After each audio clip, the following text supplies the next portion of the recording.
Bueno, queremos primero agradecer a Daniel y a todo el equipo de Alati que nos ha invitado. Somos parte de los miembros fundadores y para nosotros un orgullo estar aquí. Y queremos contarles en esta tarde el logro que alcanzamos este año respecto a una recarga de la fuente de cobalto 60 junto con la cooperación con el Organismo Internacional de Energía Atómica. Un logro que tuvimos este año de la recarga de la fuente de cobalto 60 que tenemos en la instalación de la universidad, que ustedes ven un poco una foto que yo tengo en la parte posterior. En esta universidad tenemos una instalación piloto semi-industrial y junto con el Organismo Internacional de Energía Atómica y el apoyo, por supuesto, de las autoridades reguladoras, hemos logrado hacer una recarga de las fuentes y eso les vamos a comentar. Primero quisiera contarles algo de la historia de nuestra instalación. En realidad esta instalación surge desde hace algunos años, en el siglo pasado. Ya se hicieron algunos trabajos e inicia el Instituto de Ciencias Nucleares en 1958, junto con lo que se llamaba en esa época la Comisión de Energía Atómica en el Ecuador. Y surgen a la par y inician realmente con algunos estudios sobre el uso de radioisótopos, especialmente en la parte médica, y en nuestra universidad se trabajó sobre algunos temas relacionados con las aplicaciones del iodo 131 y también con los temas de las aplicaciones del yodo radioactivo en la función tiroidea.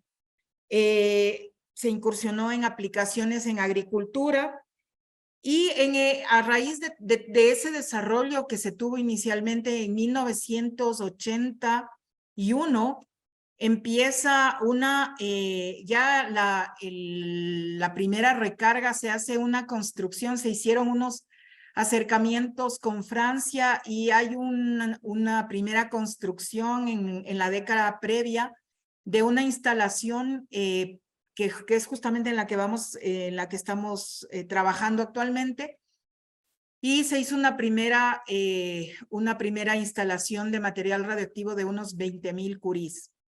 Y posteriormente, en el año 1991, hay una primera recarga ya de esa, o sea, después de esa primera instalación de 20,000 curies, llega un nuevo material radioactivo por alrededor para completar un total de 40,000 curies. Posteriormente, en el año 1988, también se pone a funcionar un acelerador lineal de electrones de origen ruso en la misma instalación, de manera que nosotros simultáneamente teníamos una instalación de material radiactivo cobalto 60 y un acelerador lineal de electrones. En el año 2000, el Instituto de Ciencias Nucleares pasa a llamarse Departamento de Ciencias Nucleares, que es el nombre que conservamos hasta el momento, y en realidad nosotros en la universidad hacemos actividades de docencia, de investigación, de vinculación. Hemos dado servicios al medio externo y hemos trabajado por la repotenciación y modernización de estas áreas. Básicamente en áreas de irradiación de productos médicos, descartables, guantes quirúrgicos, gasa, vendas, sondas, todo este material médico, irradiación de insumos para la industria también farmacéutica, viales, frascos, excipientes, empaques, irradiación de especias y hierbas deshidratadas, y debo decir que somos la única instalación licenciada para poder hacer este trabajo en Ecuador. Y además, el Departamento de Ciencias Nucleares, al estar dentro de la universidad, ha hecho una serie de trabajos de investigación en temas como los tratamientos solos y combinados para la preservación de frutas y vegetales frescos, para tratamientos de descontaminación de estos productos, para tratamientos fitosanitarios, de productos agrícolas, especialmente relacionados con mosca de la fruta, pero también hemos hecho tratamientos de efluentes líquidos para descontaminación, síntesis y degradación de materiales poliméricos, especialmente síntesis de hidrogeles, Irradiación de desechos de la industria alimenticia para reutilización, y de eso hemos obtenido patentes. Y también la generación de otros materiales compuestos, entre algunos temas importantes que hemos desarrollado dentro de nuestra investigación. También hemos hecho irradiación de obras de arte, de productos de ciertas obras de arte, y al mismo tiempo les hemos recubierto con material polimérico para su conservación. Y esto ha determinado que nosotros tengamos un nivel de liderazgo en el Ecuador sobre estas aplicaciones y en el uso pacífico de las radiaciones ionizantes. Entonces, para poder repotenciar nuestra instalación hemos pasado por varias etapas. Esto comienza en el año 2009. Teníamos un presupuesto que nos dio el gobierno para poder pues hacer una recarga de la fuente. Este proceso lastimosamente no tuvo éxito porque por los procesos de compras algo largos a nivel público no se concretó. Después hicimos un segundo intento en el año 2014-15 para poder recargar nuestra fuente con el apoyo de Argentina. Hicimos contactos desde el año 2009, estuvimos trabajando con Dioxitec. Sin embargo, tampoco tuvimos éxito porque el proceso se demoró mucho y luego hubo cambios gubernamentales en Argentina. Y finalmente en el año 2019 tuvimos un encuentro importante en el laboratorio Argonne en Estados Unidos en un evento que organizó el Organismo Internacional de Energía Atómica.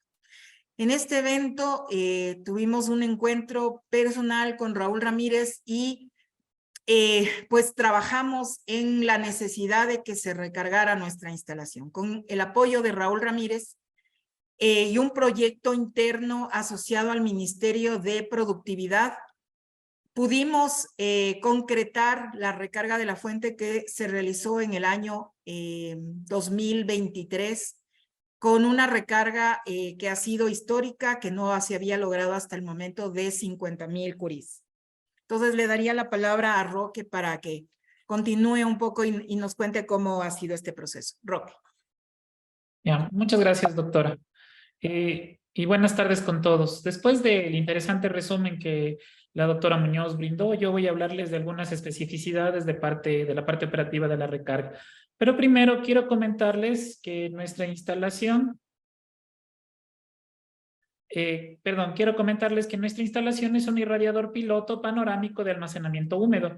Esto significa que cuando la fuente no está siendo usada, esta se encuentra almacenada en una piscina. Esta piscina no se ubica en la parte inferior de la cámara de irradiación, como es común, sino a un lado de esta. Por lo que es posible ver las fuentes a través del agua cuando estas no están siendo usadas. Cuando se debe someter un producto a irradiación, las fuentes se mueven sobre un riel hasta ingresar en la cámara y estas se exponen al material a irradiar. Luego de esta introducción, quiero comentarles que el punto de partida de nuestra experiencia exitosa fue el contrato tripartito entre la EPN, Isotop y el organismo. En este contrato se establecía que la EPN debía modernizar sus instalaciones de manera que se pueda albergar la actividad de 50,000 curis sin ningún problema. Para llevar a cabo esta modernización, la Escuela Politécnica contrató una consultoría con una empresa ecuatoriana para determinar cuáles debían ser los trabajos que se debían realizar sobre la infraestructura existente. Con un trabajo conjunto entre la EPN y esta empresa, bajo el liderazgo de Francisco Salgado, se determinaron las áreas sobre las que se debía actuar. Estas eran el sistema eléctrico, sistema de protección contra incendios, sistema de ionización del agua, sistema de protección radiológica, oficinas y mobiliario. El personal técnico del Centro de Irradiación, capacitado en ingeniería electrónica, en control, en seguridad industrial, en protección radiológica y manejo de equipos, siguió de cerca este proceso de consultoría y establecieron los requisitos exigidos de parte del DSN para estos trabajos de readecuación. La idea guía de estos requerimientos fue la de mantener la infraestructura ya existente de la cámara de irradiación y contención húmeda de la fuente y actualizar los sistemas auxiliares de dicha estructura existente. Resultado de este proceso, se establecieron los criterios técnicos o especificaciones técnicas según el vocabulario de compras públicas de Ecuador que se debía exigir al posible contratista que llevase a cabo este trabajo de modernización. Se establecieron los siguientes requisitos. 1. Las características del sistema eléctrico de control. Este tema incluye un control centralizado por un solo PLC, equipos digitales para visualización, interconexión de detectores para enclavamiento eléctrico, ingreso de los sistemas de control por contraseña para evitar operaciones no autorizadas de la fuente, control automático del tiempo de irradiación, entre otras características. Características de seguridad física. En este tema se incluían los sistemas de ingreso controlados por contraseñas y tarjetas de acceso, fortalecimiento de la seguridad física de la instalación mediante colocación de sensores de movimiento, cámaras, sensores de radiación y alarmas auditivas. 3. Característica de los sistemas auxiliares, es decir, la actualización del sistema de desionización del agua, mantenimiento de bombas y de circulación, actualización de sensores del nivel del agua de la piscina, inclusión de sensores de a la entrada y a la salida del sistema, mejoramiento, modernización y centralización del sistema de radiación. También se definieron características de los sistemas de detección de movimientos sísmicos y se identificaron los requerimientos para el mantenimiento del sistema de movimiento de la fuente. Estas especificaciones fueron un requisito para el proceso de compras públicas. El proceso que se siguió en el Ecuador es la contratación por la cotización de obra. En este proceso, varios competidores presentan sus ofertas y luego se ofrecen precios a la baja. Gana finalmente aquel que presenta el menor valor. No cualquier oferente puede presentarse a este proceso, se deben exigir unos requisitos por la parte interesada, en este caso la escuela, a través del departamento. Un requisito indispensable que se le exigió a la contratista fue la experiencia en la construcción de instalaciones de irradiación. Esto determinó que la empresa ganadora tenga la capacidad de comunicación fluida entre el organismo, Isotop y la EPN. El proceso de cotización tuvo una duración de 3 meses y hasta adjudicar la obra y que empiece el trabajo en campo, el proyecto ya se había retrasado aproximadamente 4 meses. Previo a iniciar con estos trabajos, se debía aprobar el informe preliminar de seguridad. Este informe recopilaba información relacionada con la información general de la instalación, la justificación del proyecto, la descripción detallada de la modernización, donde se presentan los criterios técnicos identificados durante la consultoría antes mencionada, la empresa responsable, es decir, la que ganó el proceso de cotización, los equipos de control de radiaciones que tanto la empresa como nosotros disponíamos, los planos detallados también generados durante la consultoría, el cálculo de blindaje, el análisis de riesgos radiológicos y no radiológicos, los cronogramas de ejecución del proyecto. Dada la extensión de este documento, el enfoque que se utilizó para la gestión del mismo, es decir, para la generación de este, fue la división de trabajo en equipos según la experticia y experiencia del personal. Esto permitió la elaboración y corrección del documento en tiempo relativamente corto. Cada cambio de concepto de diseño, por ejemplo, el tamaño de las fuentes radiactivas o el número de las mismas, sin cambiar la actividad total, requirió una aprobación por parte de la autoridad reguladora. Esto significó que se generaron 4 versiones del documento. El tiempo de revisión entre cada versión por parte de la autoridad fue más o menos 2 o 3 meses, por lo que el tiempo invertido en desarrollar esta documentación llegó fácilmente a 1 año. El trabajo desarrollado en este informe generó varios aprendizajes para el departamento. Se pueden recalcar o se pueden señalar el análisis de riesgo y el cálculo de blindaje. En este último, incluso llegamos a generar un pequeño código que nos permitía calcular estos valores cada vez que se requería un nuevo documento. Luego de la aprobación del informe preliminar, fue necesario la aprobación del manual de transporte. Se definió a detalle, previo al arribo de las nuevas barras, las rutas a seguir, el camión que debía transportar las fuentes, el nombre y los datos del conductor de dicho camión, la ubicación de las grúas en caso de emergencia y las rutas alternas de transporte. Esta definición se hizo con base en lo dispuesto por el órgano regulador y la Autoridad Nacional de Armas Químicas del Ministerio de Defensa del Ecuador. Se generaron 3 versiones de este manual. La última variación del mismo se debió a un cambio en el puerto de llegada de las fuentes. Durante todo el tiempo se pensó que las fuentes iban a llegar por vía marítima a Pozorja, pero en el último instante se decidió por vía aérea y llegaron al aeropuerto de Quito. Esto significó una facilidad en el proceso de transporte, ya que se disminuyó considerablemente el transporte de la cápsula de seguridad de las fuentes. Esta cápsula estaba constituida por un coche de policía el camión que transportaba las fuentes, que la podemos ver en la fotografía, un coche donde se transportaban 2 oficiales de seguridad radiológica, personal de enfermería general y un coche de militares y varias motos de regulación de tránsito. Fue todo un operativo para el transporte de estas fuentes. La recarga como tal fue realizada por personal de Isotop, quienes viajaron desde Hungría para cumplir esta tarea. El trabajo fue ejecutado en 2 semanas, las labores se dividieron en 3 partes. Primero, la revisión de los sistemas instalados, se verificó que funciona adecuadamente el movimiento de la fuente, que el nivel de la piscina sea óptimo, que funcionen los sistemas de control. Luego se instalaron las fuentes en el rack. Estas fuentes fueron instaladas según un mapa de dosis para generar o para entregar las dosis más homogéneas, dependiendo de la actividad de cada lápiz. La última parte consistió en la medición de la dosis entregada por la fuente y la limpieza del sitio. Durante este proceso, el personal del DCN trabajó de cerca con el personal de Isotop para brindar soporte en el proceso de recarga. Sin embargo, solo personal de Isotop fue quien operó directamente las fuentes. Ahora, con este proceso y con el estudio con este proceso ya casi terminado, y en este momento estamos trabajando en el refuerzo del blindaje dentro de la instalación, los retos inmediatos que se presentan para nuestro centro de irradiación son gestionar la licencia de operación. Igual es una documentación bastante extensa debido a que la actividad alta de la fuente implica una mayor exigencia de la autoridad reguladora. Esto significa que vamos a volver a dividir en equipos la generación de este documento para que podamos tener la fuente ya operativa a principios del 2024. También se necesita una gestión permanente de fuentes radiactivas porque una operación exitosa no garantiza que se tengan los fondos disponibles para renovar estas fuentes. Entonces, el planteamiento es trabajar con las autoridades de la universidad para que se puedan realizar recargas, ya no cada 10 o 20 años, sino en la medida de lo posible cada 5 años. Y finalmente, la expansión de los servicios y expansión de la industria de aplicaciones. Es decir, debemos ser competitivos y hay que buscar nuevos clientes, pero tenemos que ser conscientes de la limitada capacidad de irradiación en nuestras instalaciones. Por esto, el departamento debe buscar los fondos para adquirir un nuevo acelerador o a modernizar el acelerador que tenemos en nuestra instalación, pero también hay que inducir a la empresa privada para que ésta se apersone y puedan plantear la instalación de una planta industrial que satisfaga sus necesidades, que esperamos sean cada vez más crecientes. Esto en relación al proceso y a la parte operativa.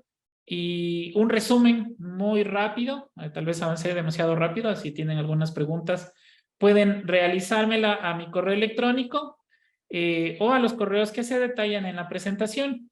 Eso es en cuanto a lo que les podemos comentar. No sé, doctor, solamente para complementar lo que dice Roque, toda la instalación física fue financiada por la Escuela Politécnica Nacional y las fuentes y su movimiento fue financiado por el Organismo Internacional de Energía Atómica gracias al convenio que se firmó justamente aprovechando también el proyecto, más bien dicho, a través de un proyecto para el país con el Ministerio de Productividad. Y a su vez también comentarles que debido a estas instalaciones ya tenemos algunos acercamientos del sector productivo, exportadores de una fruta que nosotros llamamos guanábana, ya se han acercado a nuestra instalación, se han acercado personal de algunos hospitales del organismo de trasplante de tejidos de la ciudad de Quito, más el Hospital Luis Bernaza de la ciudad de Guayaquil, para que empecemos a hacer procesamiento de tratamiento de tejidos y a su vez, obviamente, los sectores de tratamiento de material médico.